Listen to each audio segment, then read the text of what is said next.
জয়ের চোখের অনেকগুলো নার্ভ ড্যামেজ আছে, তাই টেম্পোরারি ব্লাইন্ডনেস থাকতে পারে।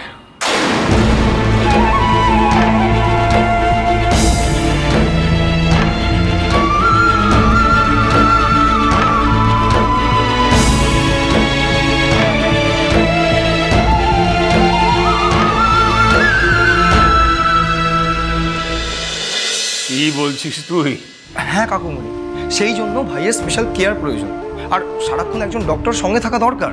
হ্যাঁ, সেই জন্যই রানী বাড়ি গিয়ে জয়ের দেখাশোনা করবে। ইনফ্যাক্ট ডক্টর সেটাই সাজেস্ট করেছে।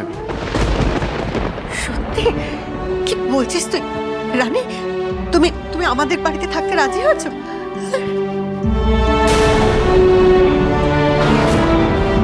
আমাদের রানী এখন সত্যি সত্যি ডাক্তার যে মা, রাজি তো হবেই।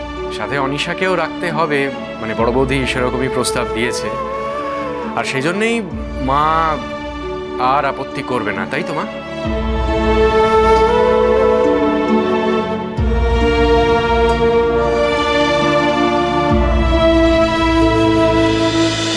শুনলাম তো তুমি এই নার্সিংহোমের সর্বে সর্বা।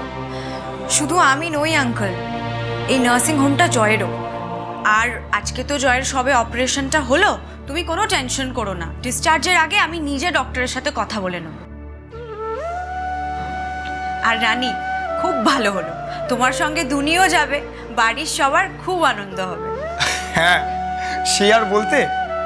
তবে রানী, ভাইয়ের প্রতি তোমার সব দায়িত্ব পালন করার সাথে সাথে আর একটা দায়িত্ব কিন্তু আছে।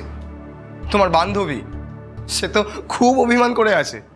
সেই অভিমান কিন্তু তোমাকেই ভাঙাতে হবে, তুমিই পারবে। অনেকদিন পরে বাড়িতে আবার প্রাণ সঞ্চার হবে, দেখিস তুই।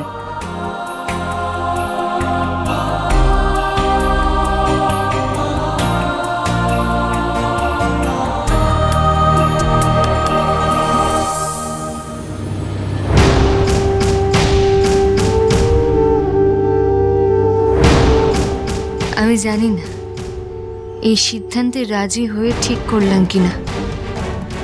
সবার আনন্দ দেখে মনে হচ্ছে ওরা এক্সপেক্ট করছে আবার সব ঠিক হয়ে যাবে আমার তোমার মধ্যে। কিন্তু যতদিন না তুমি নিজের ভুল বুঝবে, ততদিন যে কিছু ঠিক হওয়ার না দুজন। তবে আমি প্রতিজ্ঞা করছি, তোমাকে আমি সুস্থ করে তুলবই, দুনির জন্য, এদের সবার জন্য। আমি জানি সুস্থ হয়ে উঠলেই তুমি আবার আমায় দূরে ঠেলে দেবে, অবিশ্বাস করবে। তুমি না চাইলে আমিও তোমার কাছে কোনোদিনও যাব না।